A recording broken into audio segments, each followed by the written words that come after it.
Good morning friends, welcome to short hand helpline. Short hand helpline में आप सभी का स्वागत है। तो चलिए स्टार्ट करते हैं आज का डिक्टेशन की स्पीड होगी 80 और 100 शब्द प्रति मिनट। 80 शब्द प्रति मिनट लिया गया है दैनिक जागरण से और 100 शब्द प्रति मिनट जनसत्ता एडिटोरियल से। सबसे पहले इसके आउटलाइंस की एक झलक देख लेते हैं। आप स्क्रीनशॉट लेकर प्रैक्टिस कर सकते हैं या फिर वीडियो को पॉज करके प्रैक्टिस कर सकते हैं। वैसे इसके पीडीएफ भी हमारे टेलीग्राम चैनल पर प्रोवाइड कराई जाती है, जो कि फ्री ऑफ कॉस्ट है, सभी के लिए है। पीडीएफ एंड आउटलाइंस के पीडीएफ भी आपको टाइमली मिल जाता है। और यह वीडियो डेली सुबह 7 बजे पब्लिश होती है, तो ज़्यादा से ज़्यादा लाइव रहकर आप लोग प्रैक्टिस करें। और अगर उसके बाद भी आपको टाइम मिलता है तो आप 1-2 बार और प्रैक्टिस करें, ताकि आपकी अभ्यास की जो प्रैक्टिस है वो ज़्यादा अच्छे तरीके से हो सके। चलिए आउटलाइन देख लेते हैं। सबसे पहले जागरण की आउटलाइंस को यहाँ पे शो करा गया है, फिर उसके बाद जनसत्ता। वीडियो को पॉज करके आप प्रैक्टिस कर सकते हैं। अब बढ़ते हैं डिक्टेशन की तरफ। जिन लोगों ने भी अभी हमारे चैनल को सब्सक्राइब नहीं किया है, सब्सक्राइब कर लीजिए और बगल में जो बेल आइकन है उसे दबाना बिल्कुल भी ना भूलें। सबसे पहले स्टार्ट करते हैं 80 शब्द प्रति मिनट। स्टार्ट होगा 3 सेकंड बाद। स्टार्ट। संसद के बजट सत्र के दूसरे चरण को शुरू हुए 4 दिन बीत चुके हैं, लेकिन दोनों सदनों में हंगामे और नारेबाजी के अतिरिक्त और कुछ नहीं हुआ है। जहां सत्ता पक्ष संसद में अपनी इस मांग पर जोर दे रहा है कि राहुल गांधी ने अपनी लंदन यात्रा के दौरान भारतीय लोकतंत्र के बारे में जो कुछ कहा उसके लिए उन्हें क्षमा याचना करनी चाहिए, वहीं कांग्रेस एवं अन्य विपक्षी दल अदानी मामले की जांच संयुक्त संसदीय समिति यानी जेपीसी से कराने पर अड़े हुए हैं और संसद नहीं चलने दे रहे हैं।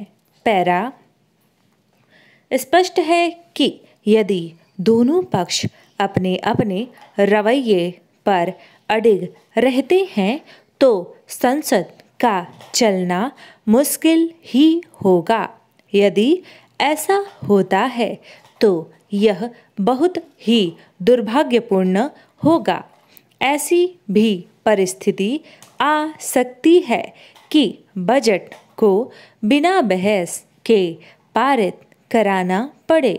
यह ठीक नहीं होगा, लेकिन संसद तभी चल सकती है जब दोनों पक्ष अपना अपना हठ छोड़ेंगे।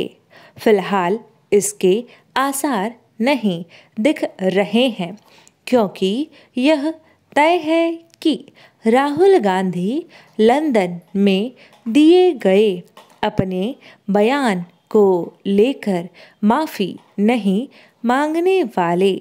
एक और जहां मल्लिकार्जुन खड़गे यह साफ कर चुके हैं कि राहुल गांधी माफ़ी नहीं मांगने वाले, वहीं दूसरी ओर कांग्रेस के अन्य नेता भी यह सिद्ध करने में लगे हुए हैं कि उनके नेता ने लंदन में वैसा कुछ कहा ही नहीं जैसा बताया जा रहा है। पैरा जैसे इसके आसार नहीं कि राहुल गांधी माफ़ी मांगेंगे, वैसे ही इसके भी नहीं कि मोदी सरकार अदानी मामले की जांच के लिए संयुक्त संसदीय समिति गठित करने की विपक्ष की मांग मानने के लिए तैयार हो जाएगी।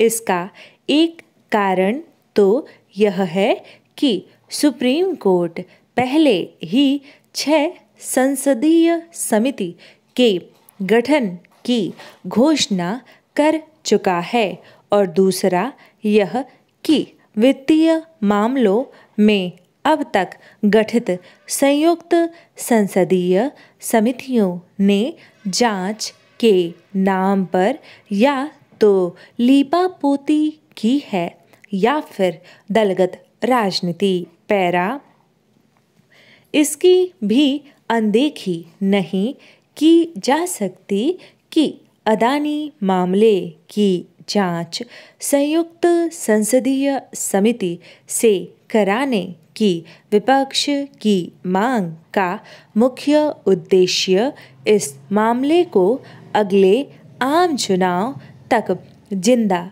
रखना है। चूँकि सरकार विपक्ष के इस इरादे को भांप चुकी है, इसलिए वह उसकी मांग पर ध्यान देने के लिए तैयार नहीं। संसद के इस सत्र में केवल बजट पर ही बहस नहीं होनी है, बल्कि कम से कम 3 दर्जन विधेयक भी पारित होने हैं। इनमें से कई अत्यंत महत्वपूर्ण विधेयक हैं। यदि सत्ता पक्ष और विपक्ष के बीच जारी गतिरोध के चलते प्रस्तावित विधेयक पारित नहीं हो पाते तो यह एक तरह से राष्ट्र की राह रोकने वाला काम होगा। उचित यह होगा कि सत्ता पक्ष और विपक्ष यह समझे कि संसद में गतिरोध की स्थिति पैदा कर वे जनता को निराश करने का ही काम कर रहे हैं। 80 शब्द प्रति मिनट डिक्टेशन समाप्त हुआ। अब बारी है 100 शब्द प्रति मिनट के डिक्टेशन की। डिक्टेशन स्टार्ट होगा 3 सेकेंड बाद। स्टार्ट। दुनिया के बेशक सिकुड़कर एक गांव में बदल जाने और शिक्षा, स्वास्थ्य, रहन सहन आदि मामलों में आधुनिक सोच आने का दावा किया जा रहा हो, पर हकीकत यह है कि हमारे समाज का एक बड़ा हिस्सा आज भी कई मामलों में संकीर्ण मानसिकता से बाहर नहीं निकल पाया है। खासकर महिलाओं के मामले में पुरुष सत्ता का हिंसक बर्ताव आधुनिक माने जाने वाले तबकों में भी देखा जाता है। किसी दूसरी जाति के लड़के से विवाह करने पर इज्जत के नाम पर लड़की की हत्या कर दी जाती है। पैरा। आज भी बहुत सारे लोग अपनी बहुओं को पर्दे में ही रखना चाहते हैं। उन्हें नौकरी आदि करने की इजाज़त नहीं होती। ऐसा ही ताज़ा मामला दिल्ली का है, जिसमें एक ससुर ने अपनी बहू के सिर पर ईंट से मारकर उसे इसलिए घायल कर दिया कि वह किसी नौकरी के लिए साक्षात्कार देने जा रही थी। ससुर नहीं चाहता था कि उसकी बहू नौकरी करे। इसे लेकर दोनों के बीच पहले भी काफ़ी बहस हुई थी, मगर बहू जिद करके साक्षात्कार के लिए निकल पड़ी। वह नौकरी करके परिवार को सहारा देना चाहती थी, मगर ससुर को यह रास नहीं आया। उसके हमले से बहू गंभीर रूप से घायल हो गई है। पैरा। यह कोई पहला मामला नहीं है।